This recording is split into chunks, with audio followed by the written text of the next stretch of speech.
same song again. But, you know, whatever you decide is good. I'll probably do it in the spring. It'll still consider me as a full-time student. Yeah. If I don't, then I won't be a full-time student here. Oh, if you don't take it? Yeah, or if I do take it in the spring, I don't think I'll be a full-time student. You need 12 credit hours. How much do you have? I would have to take 10 next spring if I take it in the winter. Yeah, I think I would go ahead and take If I it. take it in the spring, I'll have 13, but if I don't, I'll just have 10 hours. Yeah. See, lots of people, like my daughter, probably not say this, but she took 13, she got 14 hours this semester. She really wanted to drop a class. She can't, because she has to maintain 12 hours to keep her scholarship. So when she went to get advised, they had advised her to take 13 hours. I'm like, you're adding a class to that. Just so you have a little wiggle room. Yeah. I got all my basics done. So that's why there's Yeah. not a lot of hours left. Yeah, but you've got, so what's your major? Nursing. Nursing? You should have some elective classes, though. Those are usually reserved for the last 2 years, I think. You can take them anytime you want. That's true, but they're probably trying to get your core classes out of the way first. Yeah, but ultimately, now with nursing, you probably have a little more pressure, but ultimately, it's your decision what you take when.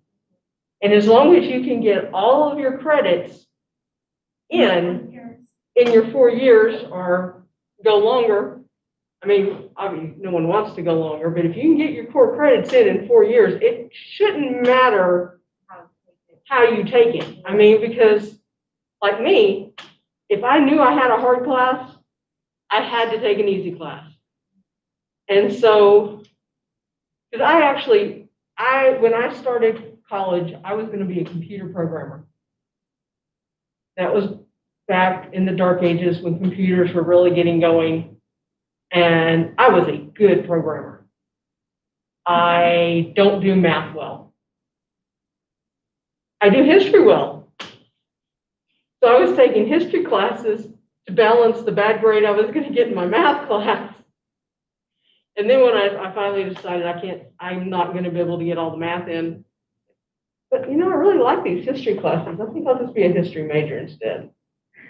But you kind of got to work for yourself. And you definitely need to watch out for yourself. Because the advisors, they don't know you personally real well. I don't think anybody advises somebody badly on purpose, but it happens. My recommendation is when you go to your advising meeting, do like I did and come in with a plan on what you want to do. So that if they say to do something completely different, you can ask them how they feel about your plan. And they'll probably be like, yeah, that sounds great. I already had my meeting. It was online. Yeah. I do. Everything's online. I'm really starting to hate that phrase, online. And Zoom meetings are just my absolute, that is like the epitome of things I hate right now. I don't like them because my phone, I usually have mine on my phone. My phone goes from 100 to 30 in like 5 minutes of conversation. Yeah. And it's so annoying. So I'm like, where's an outlet? I need to charge my phone. Well, we use our phones at home for our hotspots. That's our internet. And you'll hear somebody in the house scream, "Bring me your phone." Mine's dying. But I was using it. Okay, let's see if we can get through the rest of this information And I know last week I said, I'm really sorry you're gonna have a test on Friday, but I'm really sorry you're gonna have another test on a Friday. So if we consider Jackson's nullification sort of his high point, most people consider his Indian removal is sort of the low point. Jackson, despite the fact that he had worked with Indians, fought with Indians, fought against Indians, didn't like Indians. He viewed Native Americans as barbarian, and his plan, which he believed was just, humane, liberal, that should be policy, a just, humane, liberal policy towards Indians, not police, involved moving them all west of the Mississippi River. Basically, the United States was for white men. Move them out. Congress passed the Indian Removal Act in 1830. And the Indian Removal Act says that in exchange for lands in the east and the south, the Indians will get lands in the west. And part of the problem is we've been pushing the Indians eastward from the moment we landed on the shores. We've been pushing the Indians eastward. But as people moved into Kentucky and Tennessee, they skirted around. They didn't come straight across. They kind of came over and down. So we ended up kind of capturing a group of Indians in the midst of the South. These were the civilized tribes, the Creeks, the Choctaw, the Chickasaw, the Seminoles, the Cherokee. Seminoles are more Florida, but, and there's little pockets elsewhere. The Sauk and the Fox tribes were in Illinois and Wisconsin. They were very small. They did try to resist. It's known as the Black Hawk War in 1832. The only real interesting thing about the Black Hawk War is that it featured two men that will be pitted against each other later, Jefferson Davis and Abraham Lincoln. Both fought on the American side. But this is the bill. It's going to just basically swap land. We'll give you land in the West. Now, the land in the West that they're talking about is known at the time as the Great American Desert, where no white person thinks you could live. We don't think we're ever going to want that land. Come to find out we will later. The Seminole, they're going to hang on for a while. In fact, there's still a lot of Seminole in the Everglades. They fight a guerrilla warfare in the Everglades from 35 to 42 when they finally capture, when the Americans finally capture Osceola, who was their leader, and force the remaining tribes to be removed.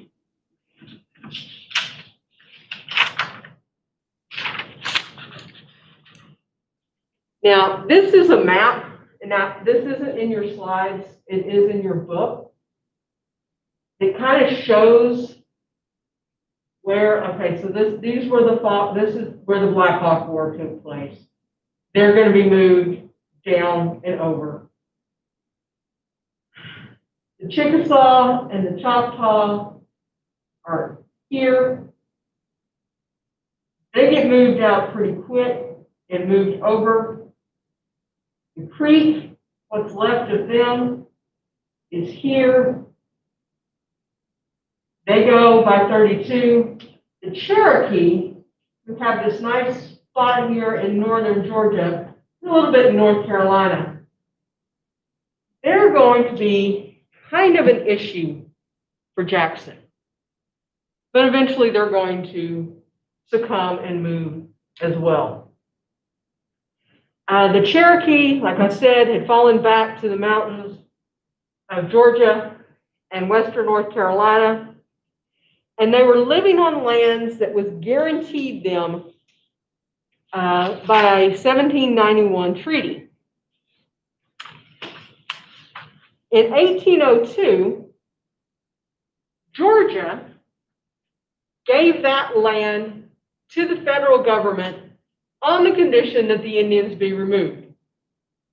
It's not land Georgia really has title to, but they did it anyway. Indians are not removed in 1802. The Cherokee continue to live.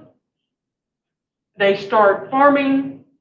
They, in a way, they adopt some white man's ways. They own slaves. They have a written language.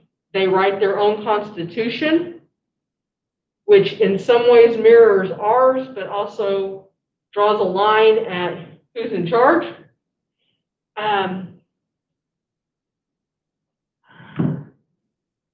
But Georgia still doesn't want them there.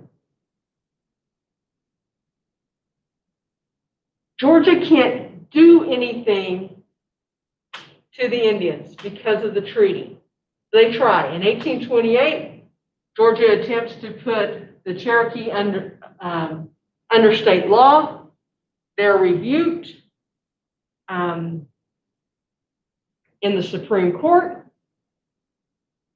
The Cherokee Nation versus Georgia ruled that they were a domestic dependent nation and didn't fall under constitutional jurisdiction, but that the Cherokee had an unquestionable right to their lands until title should be extinguished by voluntary cession to the United States. So Marshall sides with the Indians while not siding with the Indians. He says the court really doesn't have jurisdiction here, but in my opinion, you have every right to your land until you give it up. So they can't put the Indians under state law. So in 1830, they pass a law that requires whites living on Cherokee land register with the state and swear to an oath of allegiance to the state. There's two missionaries that don't want to do this. You end up with another court case, Worcester versus Georgia, which stated that the Cherokee Nation was a, quote, distinct political community, unquote, outside Georgia's law. Basically, the court's telling Georgia, back off, you have no business here. And normally it would be up to the executive branch to enforce this. He does not. Jackson doesn't want the Indians there. He basically ignores the court order. In the meantime, gold is discovered in northern Georgia. Gold means we really want your lands now. And people are encroaching. And eventually in 1835, the Cherokee tire of all of the legal back and forth, all of the encroachment, all of the hatred, and they concede to give up title. They sign a treaty giving up 100 million acres in exchange for land west of the Arkansas, 5 million for the federal government and expenses for transportation. Of course, they didn't expect the government to chintz on transportation. In 1838, 17,000 Cherokee began their westward journey of 800 miles. 4,000 are going to die on the way. Some will come back and hold out in the mountains. They make a claim on some land. They become the Eastern Band of Cherokee. Only about 8,000 are going to actually make it to Oklahoma. That is the Trail of Tears, and it truly was. They were forced to walk while soldiers and others rode and pushed them faster than they could go. They were subject to pilfering and pillaging by settlers on the way. Like I said, it's a low point.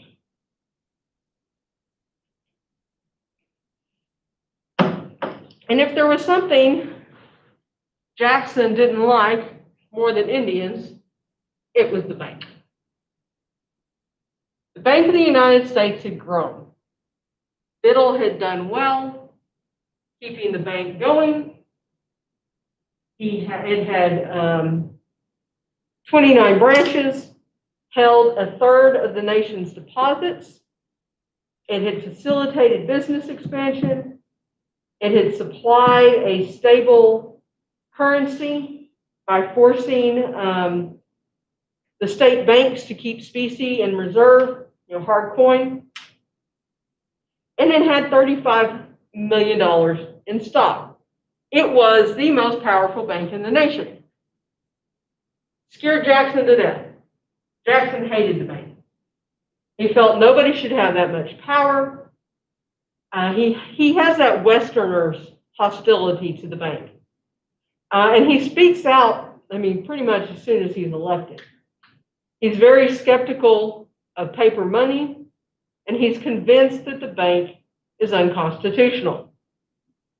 In his first annual message, he questions the bank's constitutionality and asserts it fails to keep a sound currency, despite all the evidence to the contrary. Jackson, offered a compromise. He wanted a bank, well, he didn't want any bank, but he would have lived with a bank completely owned by the government that was only used for government purposes. Because if you remember, the Bank of the United States is 1/5 government and 4/5 private. Jackson's going to make this the main issue of the election of 1832. And he isn't the only enemy of the bank. State and local banks don't like the big bank because the big bank makes them practice sound banking, which means they can't just print money. They can't give out loans willy-nilly. They have to keep reserves to back up what they're doing. Debtors, businessmen, and speculators don't like the bank because the bank is actually calling in its debts. And they want easy access to loans. Financiers on Wall Street don't like the bank because the bank is the strongest bank in the nation, and it's not on Wall Street. It's in Philadelphia. Westerners and working men believe the bank was a monster controlled by a wealthy few, so there's a lot of people who are against the bank. And poor Biddle is left to defend the bank. And the bank's recharter is coming up. It's not going to come up until 1836, but it's coming. And Biddle feels like, and he's pushed by Clay and Webster, that they need to move sooner than later. They feel like they have friends in Congress at this point and can get the charter pushed through. And it does. It passes the House, it passes the Senate, and Jackson vetoes it. And there's not enough votes in the House to override Jackson's veto. So in 1832, the bank is basically, actually it's probably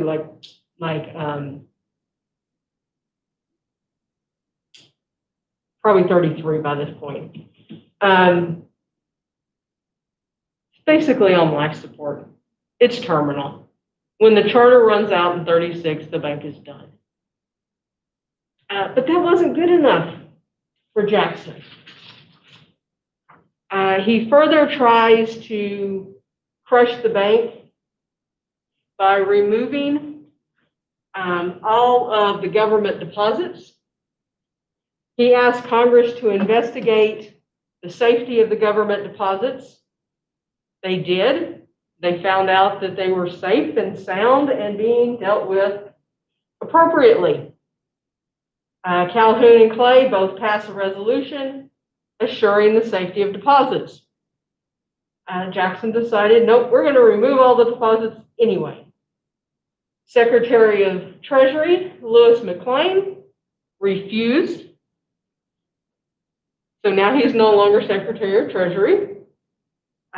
He refused, he was fired.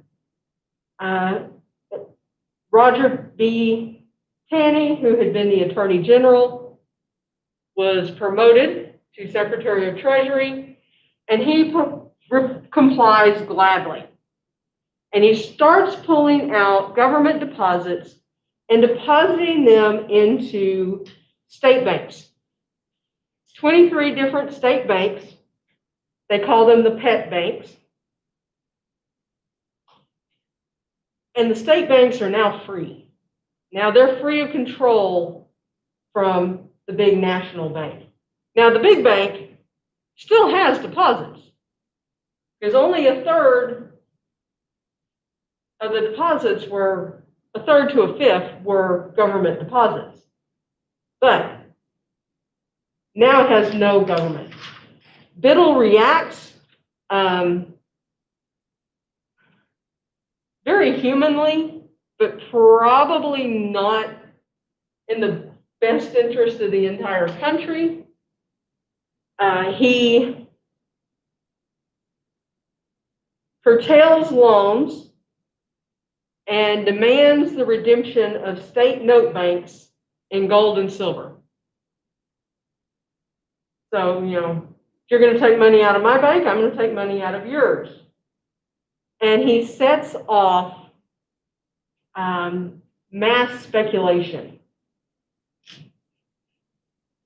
And things will just get worse on the money matters. Now that the state banks, particularly these pet banks, are free from oversight, they go crazy. Cheap paper money peaks in 1836. There is a run of speculation, and eventually the bubble is going to burst. To help the bubble burst, even though this was not exactly the intention, the government does two things. The first one doesn't so much burst the bubble, but it puts more money out there. The Distribution Act.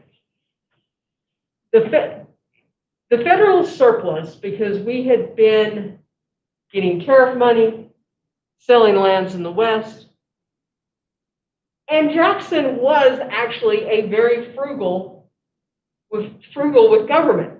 That had been the Jeffersonian idea. Jefferson started it. Madison and Monroe were both very frugal in government. And they were using this federal surplus to pay off the national debt. That's great. Then, in fact, the debt was paid off in 1835.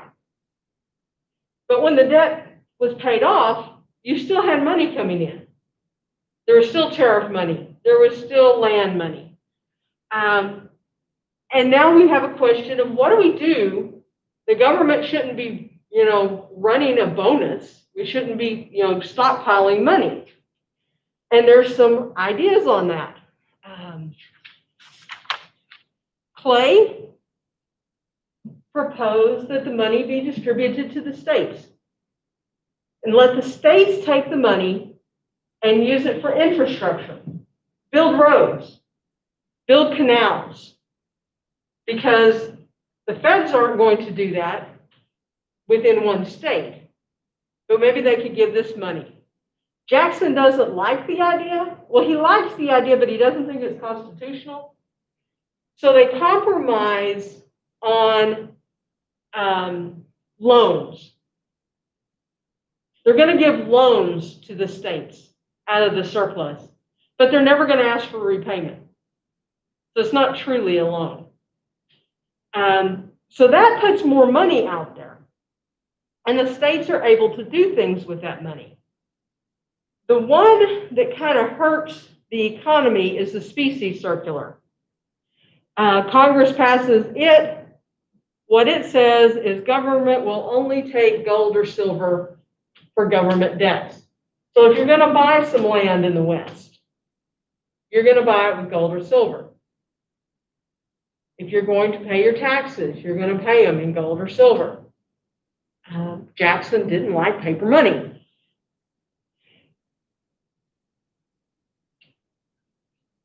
And so now you're starting to draw coinage out of circulation. And there is a boom, and there is a bust. And it's kind of based in events that are bigger than Jackson. For the first half of the 30s, there had been an increase in payments from England, France, and Mexico as they invested, as they paid off debts. More gold and silver was coming into the United States. And at the same time, Britain had developed a credit system by which you could buy things with British credits. So it was kind of a paper money situation. And Americans were able to use their system to buy things, so we weren't having to send the gold and silver to Britain. And part of this involves China and the opium trade, but that's a whole nother thing. But in 1836, the British economy tanks. And while that's in Britain, it affects us because they stopped spending money in the United States. And they tighten up on the coins. And there's a panic in 1837. We're going to talk about it in detail in a minute, but it's going to last for a while. There's a respite in 38, but then it's going to crash in 39 again, and it's going to last up into the 40s. In the meanwhile, before we talk about the panic, let's talk about the election of 36. Jackson has already done 2 terms. Jackson should probably not run again. And there's some new parties springing up. There's a Whig party, the Whig coalition, and it is made up of opponents of Jackson. In fact, they take their name. If you remember, Whigs were one of the groups from the Revolution. They were anti-monarchs. Well, they take to calling Jackson King Jackson. And they take the name Whig to kind of represent that idea that Jackson is a tyrannical monarchist leader like King George. You also have the National Republicans, like John Quincy Adams, Henry Clay, Daniel Webster. They all join this group. You can add in the remnants of the anti-Masonic Party. It didn't last very long. And some of the Democrats. You get Southern planters, bankers, Westerners who want government improvements. It is a socially conservative group. They believe in economic nationalism. It is a very homogeneous group. I don't know, are y'all familiar with the term WASP? White Anglo-Saxon Protestant? Okay, that is a description of this group. Most of these people were white, of either English well, white with English background usually. Maybe Scottish or Irish, not really Irish, maybe Scottish, maybe a little German, but mostly white Americans, Protestant. That was what made up this group. The other group, the Democrats, and the Whigs were also starting to toy with the idea of social reforms, like abolition and temperance. So this is starting to come in. The other group were the Democrats. The Democrats were pretty much everybody else. The Irish and German immigrants were way big in the Democrats. The Democrats will hold a national convention. They name Martin Van Buren their presidential candidate. The Whigs aren't even going to have a candidate or a convention, and they're going to, and they're going to field a whole bunch of candidates with the hope that they can throw the election into Congress. So Daniel Webster, Hugh Lawson White, William Henry Harrison, they're all running for president. It doesn't work. Harrison wins, becomes Jackson's successor. Now, Van Buren is a little bit different. He is the first president we have of Dutch ancestry. Now, the Van Burens have been in the United States for a while, but he's not, excessively wealthy. He was the son of a tavern keeper. He is a professional politician, so skilled that they call him the little magician for his skill at manipulating people politically. And he inherits the Panic of 37. Luckily for Jackson, he got out just in time. It's going to definitely color Van Buren's time in office, because for better or for worse, we blame the government when things don't go right, whether it is within their control or not. And the Panic of 37 was rough. By the winter, there was a third of the country was jobless. There's no government charity. Wages for people who still had jobs had been cut 30 to 50%. Because of all the loose money and loose regulations, prices were soaring on like essential things that you need to live. It was really rough. And with no government charity, no bailouts, people relied on what you had before, which is churches, service groups, things like that to get through. And it's going to last a while. Like I said, there's a failure in England of a wheat crop in 38, which kind of boosts us back up because we sell them a bunch of wheat. But then in 39, it's going to tank again. So you're going to have a long stretch of bad economy. And it's hard to be the president through that. The president did move to protect government funds. They passed the Independent Treasury Act, which allowed the government to set up its own vaults, and it would do business only in hard money. That was passed on July 1st, 1840, right before the election of 1840. The election of 1840 involved Van Buren trying to, survive, running against a man named William Henry Harrison and then John Tyler was his vice president.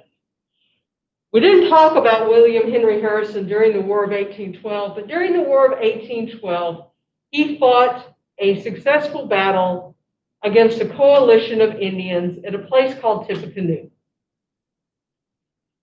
He was a war hero. Clay had actually thought he was going to get his finally get a chance at the presidency, and then like, we want a war hero. War heroes get elected. So they run William Henry Harrison. And they have this great slogan, Tippecanoe and Tyler too. And then the Whigs give them an even better slogan. They joke that William Henry Harrison had been born in a log cabin and raised on hard cider, basically trying to picture him as a rube, a backwood country guy that didn't know anything. So they latch on to that, and this is one of their election posters. Hard cider and log cabin, or log cabin and hard cider. They have no platform. They're running on the popularity of William Henry Harrison being a war hero and Van Buren being blamed for the panic. Van Buren also, one other little thing about his time, you're starting to see calls in Congress for abolishing slavery. They're tabling it, but people are starting to talk about it. There's also some more border issues with the British. So Van Buren's time in office is really kind of rough. So the $2,000 in a barrel of cider, that's what the Whigs said it would take to buy Harrison off and get him out of the election. So that becomes part of their campaign as well. All right, one final word. We're going to get out of here early. On this era, it really changes American politics. More people get involved,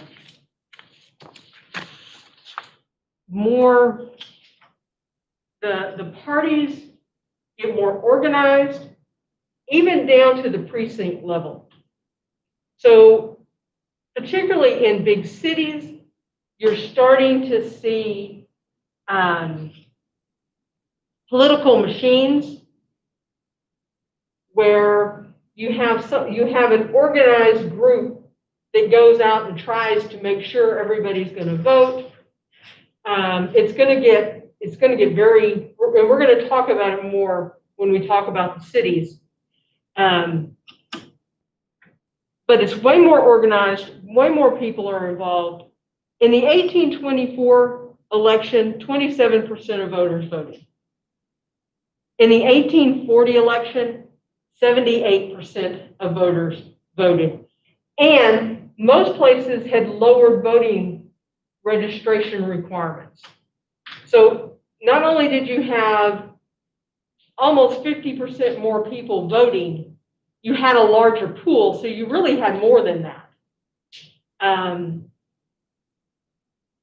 And this Jeffersonian idea that Jackson promoted is actually going to allow free enterprise, free run. By creating a small, limited government, they're not creating any oversight on big business and factories and shipping, other than tariffs. That's about all the government has done up to this point to affect business. And so you're not ending up with this country of small agrarian farmers. You're ending up with a very capitalist economy market, which was not Jackson's hope at all. And it's going to take a little bit before it all gets kind of reined back in. Okay, we're done. 10 minutes early. Any questions? All right, I will open the test before I leave here. There is a test today, so jump on it and get it done.